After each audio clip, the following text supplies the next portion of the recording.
Here on the ground, change happens fast. Problems feel frequent and urgent.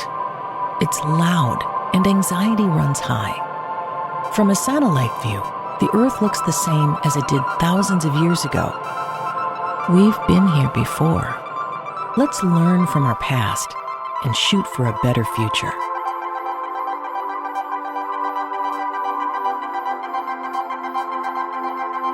Hello and welcome to this episode of A Satellite View. I'm Todd Mikkelson, your host, speaking at you from Sunday, June 16th, 2024 in the space and time continuum. And things are moving along, getting better for us and for the country. Not so much for Donald Trump. What a week.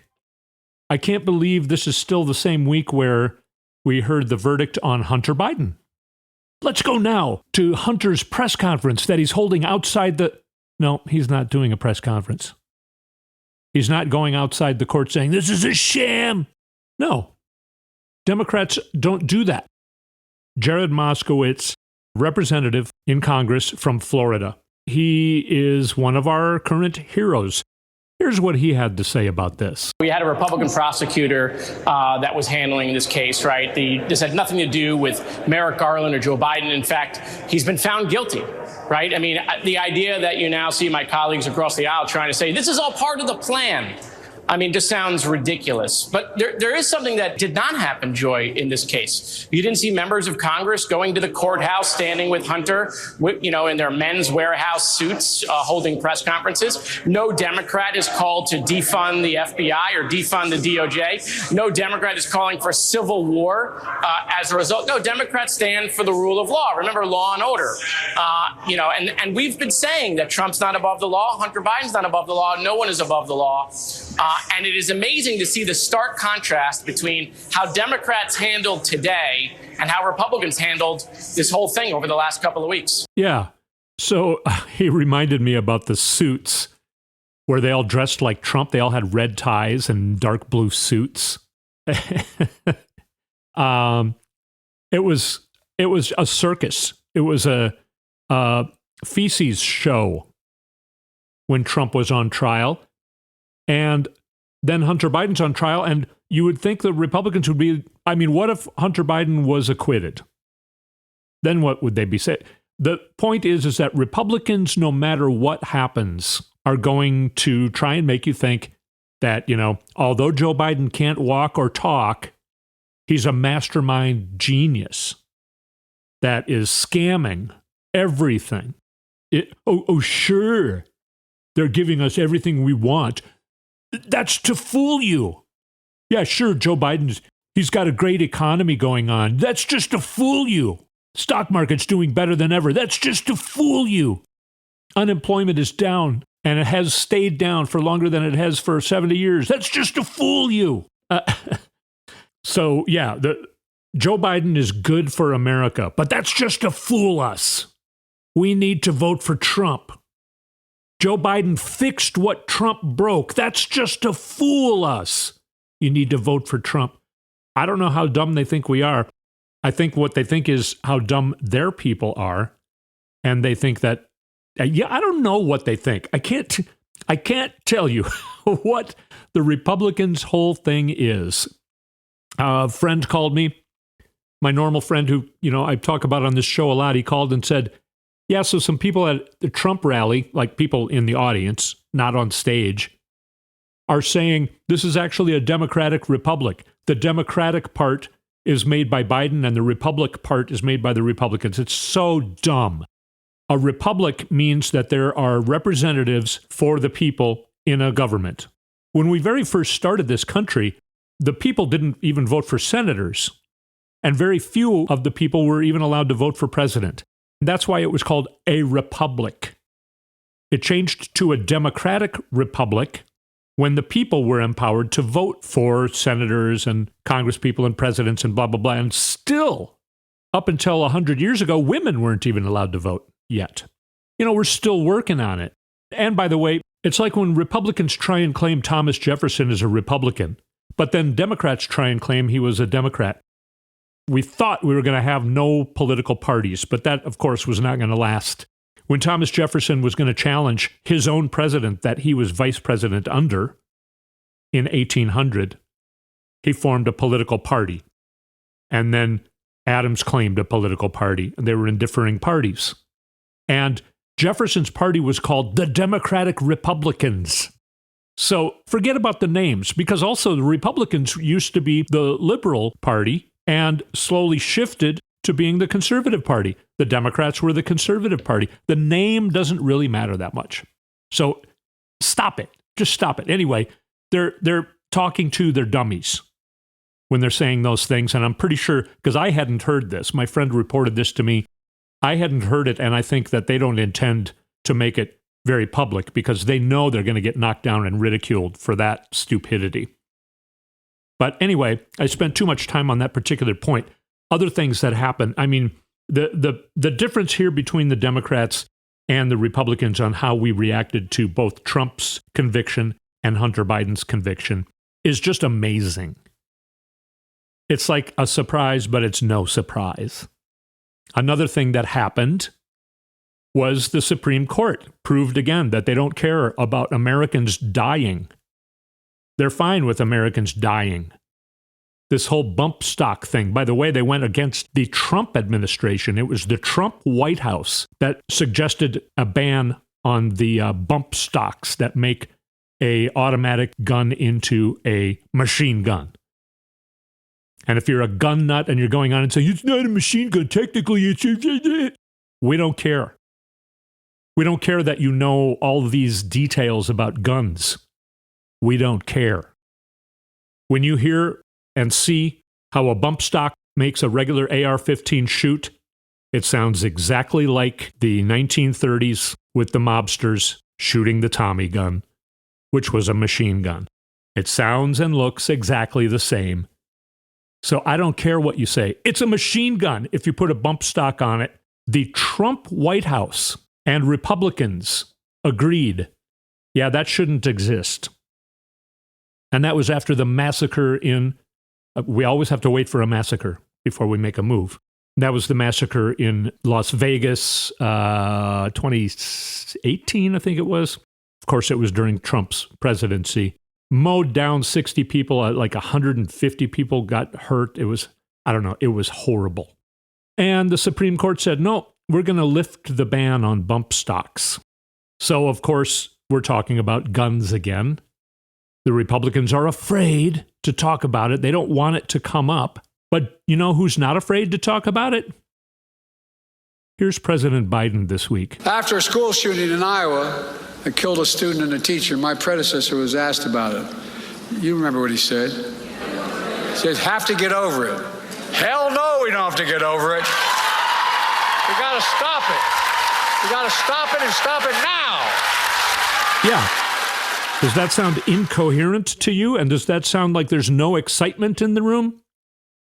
That's Joe Biden not afraid to talk about guns. He's calling for a ban on assault rifles. And it's going to happen after the elections in November, which we're going to talk more about some predictions. Joe Biden had a few events. I mean, he's the president of the United States. He flew back and forth to Europe, I don't know how many times in 5 days. Like 3 or 4 times in 5 days. Yeah, he's got no stamina. He can't put a sentence together. He can't get people excited. I think that one clip right there shows you that that's a bunch of BS. In contrast, let's listen to his opponent. He just came up. Are the teleprompters not working, sir? Not even a little bit. Great job. And then I don't pay the company that does it, right? And then I end up with a story Trump doesn't pay. I don't pay contractors that do a job. And that's a job. That's a job. This is the worst border in the history of the world. There's never been, no third world country has a border like that. And no I'll tell you what, and I hope the military revolts at the voting booth. I went to a boat company in South Carolina. The boat, I said, how is it? He said, it's a problem, sir. They want us to make all electric boats. So I said, let me ask you a question. And he said, nobody ever asked this question. And it must be because of MIT, my relationship to MIT. Very smart. He goes, I say, what would happen if the boat sank from its weight and you're in the boat and you have this tremendously powerful battery and the battery's now underwater and there's a shark that's approximately 10 yards over there. By the way, a lot of shark attacks lately. Do you notice that? A lot of shark. I watched some guys justifying it today. Well, they weren't really that angry. They bit off the young lady's leg because of the fact that they were not hungry, but they misunderstood who she was. These people are crazy. He said there's no problem with sharks. They just didn't really understand a young woman swimming now really got decimated, and other people too. A lot of shark attacks. So I said, so there's a shark 10 yards away from the boat, 10 yards. Do I get electrocuted? Do you feel the breeze? Because I don't want anybody going on me. We need every voter. I don't care about you. I just want your vote. I don't care. That is from Trump's quote-unquote rally in Las Vegas last Saturday.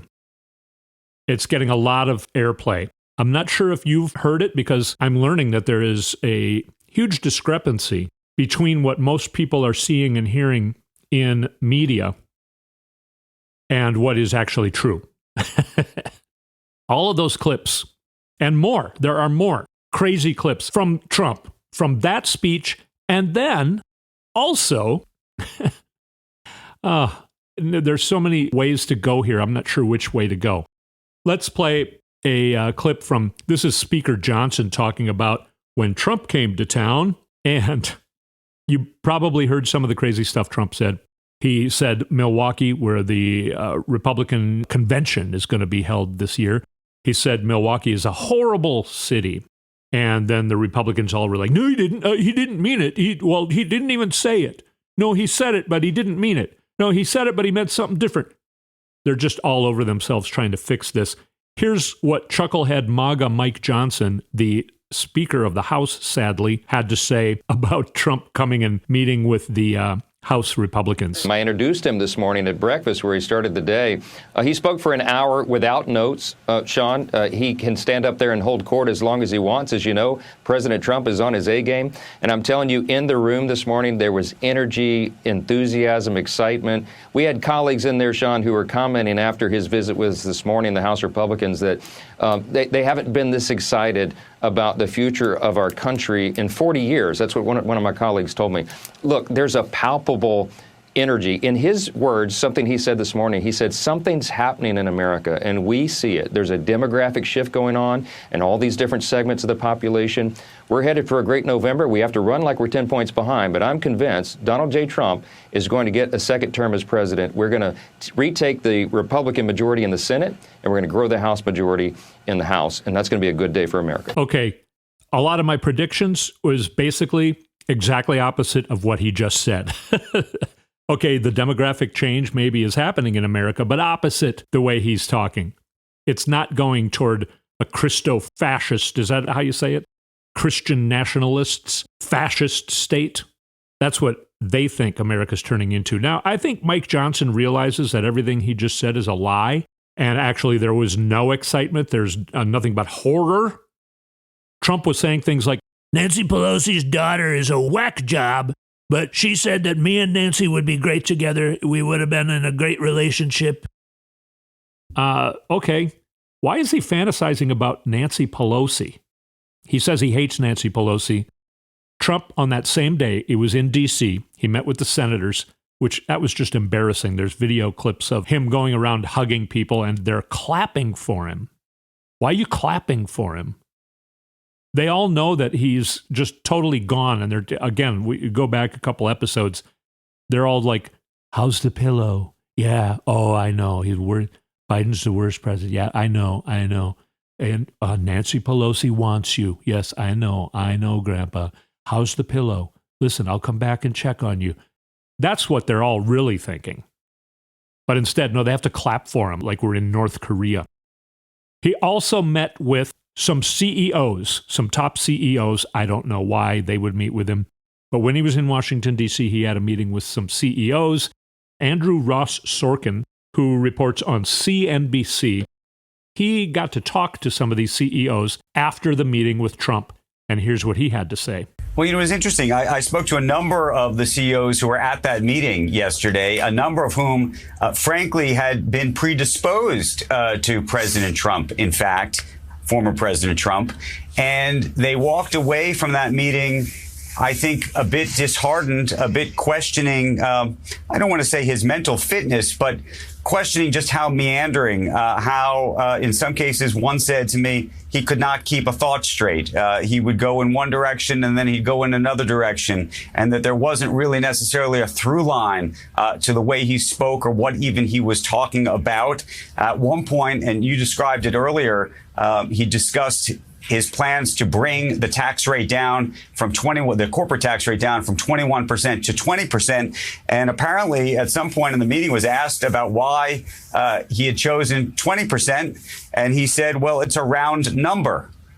And I think that unto itself had a number of CEOs shaking their head, given that 1% of the total tax burden on the country is actually a huge number in terms of what is needed to support the revenue for this country. So I think there was a concern about whether we were going to see a similar movie to the last presidency, where there were so many different issues that came up and made their jobs not easier, but ultimately harder. And by the way, when he says, I don't want to say his mental fitness, yeah, you do. Yeah, you do. Why did you just say that? Totally alluding to that these guys are thinking that Trump is mentally unfit to, I don't know, be a valet, park cars, much less be president of the United States. And by the way, that's Cy. That wasn't me. That was Mika, what's her name, from MSNBC. I can't remember. Something Ninsky. I can't remember her last name, from Morning Joe, because this was a clip from Morning Joe on MSNBC with a reporter from CNBC, their business side of things. You know what? We're going to take a break. And when we come back, I'm going to play you a clip from a former chief Republican strategist that is in agreement with one of my predictions, but he's responding to all of this crap that Trump said this week. When we come back, I'll play you what he has to say here on A Satellite View.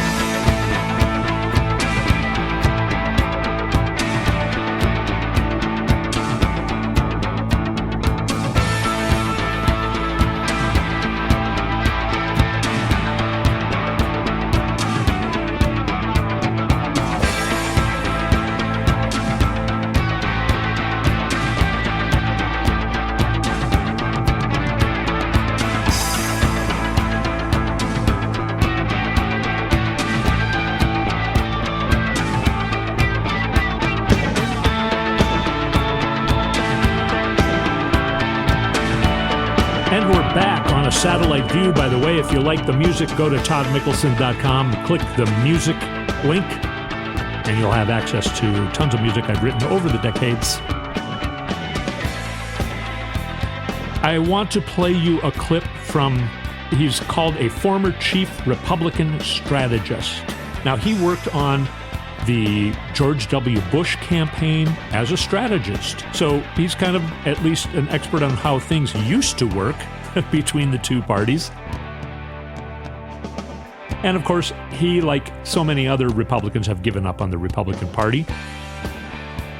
His name is Stuart Stevens, and here's what he has to say about the craziness that we're hearing this week from Trump. This is a very disturbed guy. I would say there's a lot of evidence, a lot of medical people have raised him that he's in some stage of dementia. But in a way, it doesn't matter, because this is just somebody you wouldn't want to sit next to on a plane, who has no coherent chain of thought. He has no theory of government. As you say, he has no reason that he's running other than Donald Trump, this bundle of grievances. And, you know, I think Biden is going to win this thing easily. I think come middle of October, people are going to look at this. And, you know, I've said this before. I think Trump is like a guy walking around with a paper bag full of water. And it's probably not going to leak that much, but when it goes, it's going to be hell to pay to get it back. And I think that's where he's headed. And Fox can try to not show this and hide it, but it's a long time to the election. And a lot of people are going to start paying attention that aren't paying attention now. And I think it's going to be impossible to hide. Yes, he says that Joe Biden is going to easily win.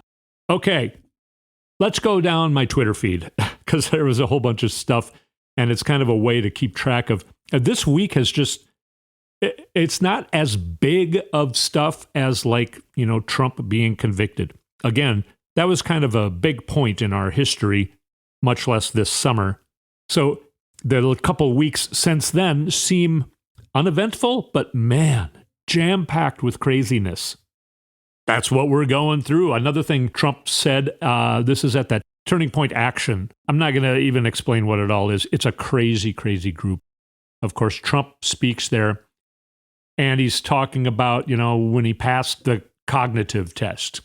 It's basically a test that people make you take when they see that you're getting dementia. It's a test to see how bad your dementia is getting.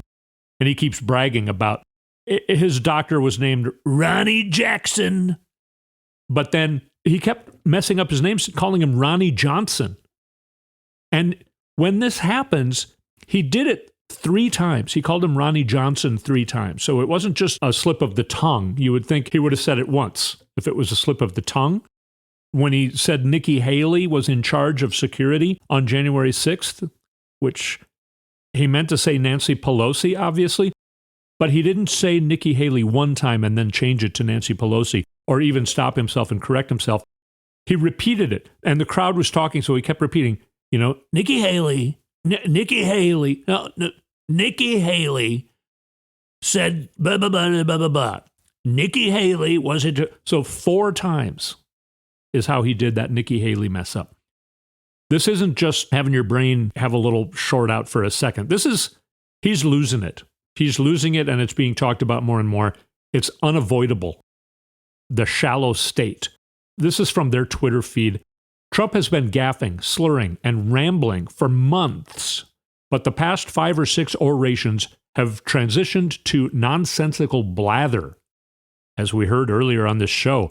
It's that whole thing about the boat and the shark. By the way, you know how heavy boats don't sink because they're heavy. Okay, anyway, sorry. Going back to the shallow state. Whatever Trump takes or took for focus, presumed to be Adderall, no longer works as well. Also, the neuron firings in his brain and his speech center appear to now be ill-timed with one another. As such, he cannot complete a sentence and oftentimes can barely complete a thought. Okay, we're hearing that from a bunch of different sources, more and more. They go on. Can he possibly field issue-based questions and address specific follow-up comments with time limits, like at a debate? There is a debate scheduled between Trump and Biden coming up on the 27th, which is just less than a couple weeks, I believe, from now. And I predict it'll be canceled. Trump's going to find a way to back out of it. They're already starting to put things up there like if Biden doesn't take a drug test, then Trump won't do it. Biden says he won't do an extra debate on Fox News, so Trump shouldn't go on CNN. They're saying this on Fox. They immediately started to float those things out there that they can maybe refer to later on. But the reason Trump is going to cancel, and he is going to cancel, is because everybody's going to say, dude, we cannot put him up there. We cannot put him up there. And they've lowered the bar for Joe Biden so low. And we've seen Joe Biden is performing great.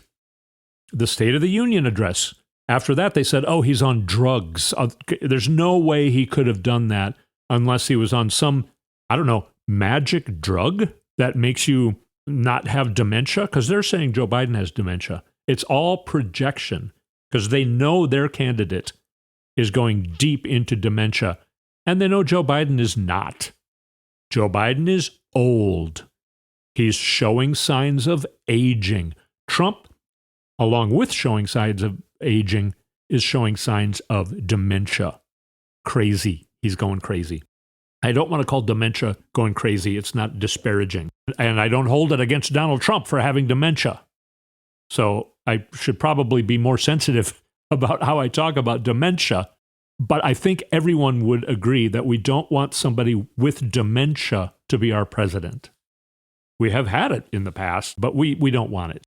If the debate were to happen, Biden would perform excellently, and Trump would just show America how crazy he is, because that would be paid attention to by everybody. They cannot snuff that one out the way they're snuffing all these other things out. Fox News did not even show that rally speech that I played clips from. Trump News, it is Trump News. Fox News is not covering Trump anymore because they see that it's bad for Trump. It's bad for Republicans when they cover Trump. So they're starting to not even cover him. They don't have him on as a guest. You know, a couple of weeks ago, Hannity tried to get him to say, "You're not going to be a dictator, right?" And he wouldn't do it. You could tell even Hannity is like up in arms. Like, okay, I can't work with this guy. What are we trying to do here? One of my predictions that I was going to make on this show is that the debate on June 27th is not going to happen. Another prediction, we talked about the bump stock ruling by the Supreme Court. I think that this is stupid and horrible, but I think they're doing like a give and take thing. I think they're delaying telling us about the Trump presidential total immunity from crimes ruling that everybody's waiting for. And they have decided on weeks or possibly months ago, and they should have told us right away so that that trial about January 6th could get rolling again, because that's on a stay until the Supreme Court announces their ruling on total immunity. Again, this isn't just me predicting. This is me gathering a lot of information from people who know a lot more than I do about all this stuff. From what they're saying, I will make the prediction. The Supreme Court is going to rule against Trump in the total immunity. They already have ruled against it, but they're going to announce that they ruled against Trump so that a president does not have total immunity. 81 days or less is when that trial can then begin. They're going to make this announcement by the end of June. I think they have to because they go on vacation then, and they made the ruling in this session, which ends, I think, on June 30th. So they will make that announcement before June 30th, probably not until June 30th. But then 81 days after that is like mid-September. I think they said, okay, since we ruled against Trump on the total immunity, we got to give the Republicans this bump stock thing. We got to give the gun people this bump stock thing. I think they're actually doing give and take like that because they know they're catching a lot of crap about that. So then a little while later, then they announce, see, we didn't vote on the side of Trump. We're not the ghouls that you say we are. That's what they're thinking. So then the trial goes back to Judge Chutkan, and I think she'll make the ruling, okay, it was 81 days away when the stay went into effect back in January, I believe.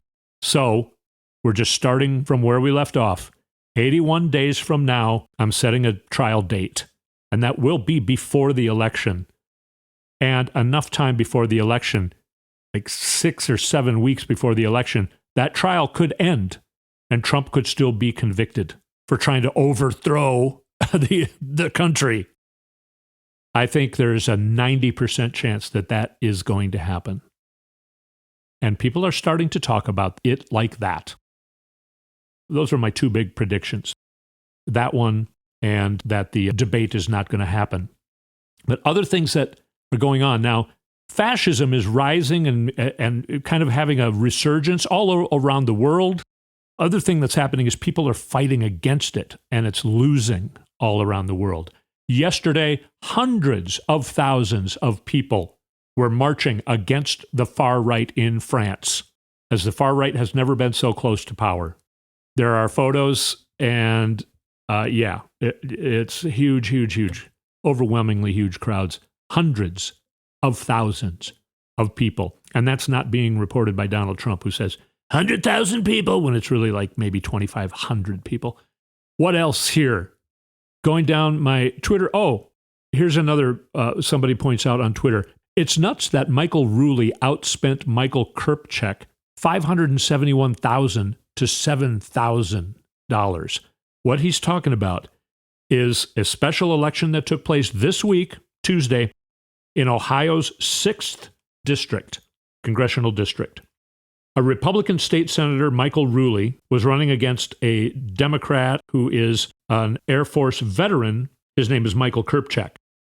If you remember, Representative Bill Johnson is one of the many Republicans who are like, okay, I'm out of here. So he resigned earlier than he was going to, which triggered a special election for his seat. That special election happened this last Tuesday. The Republican won by 9 points. Trump won that same area by 29 points. So, a 20-point underperformance by the Republicans. Wow. This is scaring the crap out of Republicans. A special election in the middle of the summer. And Democrats were a lot more excited about it than Republicans, apparently. These two guys are going to run against each other again on November 5th. But that's election night when everyone's showing up to vote for the president. What if Ohio's 6th district makes up that other 9 points? They already made up 20 points. The Democrats brought it 20 points to their side. 9 more points to go. More Democratic turnout on November 5th, definitely, than during a special election. And Republicans, more and more sound like some of them are going to vote against Republicans or stay home. So I made a prediction a long time ago that I think Joe Biden is going to win Ohio. And I think not just Joe Biden, I think we're going to gain seats in Ohio for Congress. There are Senate seats in red states. There are 6 seats that are held by Democrats in very red states like Wyoming and stuff. And we have held on to those seats for a while. They're called competitive seats, but they're in deep red states. There's a reason why Democrats have held on to those seats. It's because our candidates know how to run in those areas. And they know how to govern. They know how to talk to their constituents. So they consistently win. You know, you hear that Democrats have more seats to defend in the Senate than the Republicans. Well, the Republicans are resigning left and right. They're jumping ship. And Democrats, why have we consistently won those seats? And now Democrats have an even better chance. Taking notes, by the way, we're running out of time. We have already ran out of time. I'm taking notes, by the way, about Trump's sentencing that's going to happen on July 11th. I had more to say about it this week. I had stuff to say about it last week, but there's so many other things that I didn't get to it. I'm keeping those notes straight, okay? And I'm going to do a big report before he's sentenced, but it's sounding more and more like it will be impossible for the judge to not give him some incarceration time. I will say that much about it now. Another thing, polling with young people. Now, of course, it's hard to poll young people, but there was a poll taken of young people between the age of 18 to 29. Now, the general polling, it was Biden 46, Trump 44. That's of all ages and, the whole poll. But when you break it down within that poll, the ages 18 to 29, Biden's ahead of Trump by 25 points. So all of this stuff that, Trump's taking away votes from Biden, he's taking away the black vote. No. That's not happening. So I'm not going to go too much more into that, except to say that things are going in the way that I've been talking about on this show. Things are moving in those directions. I played you Stuart Stevens, former chief Republican strategist. He thinks Biden is going to easily win. That's what he's saying. We do this show to try and keep each other calm, keep each other sane in this year of chaos, this election year. Things are going better and better all the time. I hope that the debate happens on the 27th. I hope it does happen. I just really am afraid it's not going to. I hope I'm wrong on that one. I really hope I'm wrong on that one. This was a crazy week, but really it was mostly fun. It's fun watching Trump make an idiot of himself and, get all these reports. Why is so much leaking going on? It was behind closed door meetings with the House Republicans and senators and CEOs. But there are people in those rooms who are leaking it to the media. That's a good thing. That means there are people in those rooms, even though Mike Johnson says, oh, we're all excited about Trump. In reality, there are people in those rooms who are like, oh my God, this has to be reported. He cannot be president. And those are Republicans. Careful where you get your information. Don't let yourself get too depressed. If you feel yourself getting too depressed, start listening to more Satellite View. Go back to last week and the week before. I'm reporting what's going on for real. Getting information from people who know these things and who are not in it for money, who are not working for a corporation, and some media, corporate-owned media, which pretty much all mainstream media now is corporate-owned. They're not giving you the real news. The sources for real news are changing. We're talking, I'm getting information from lawyers, former chief Republican strategists, and people who know about polling, who know how polls really work and why we got to be careful with polls now. So that's what we're doing here on A Satellite View. Again, thank you so much for listening. We'll talk to you next week.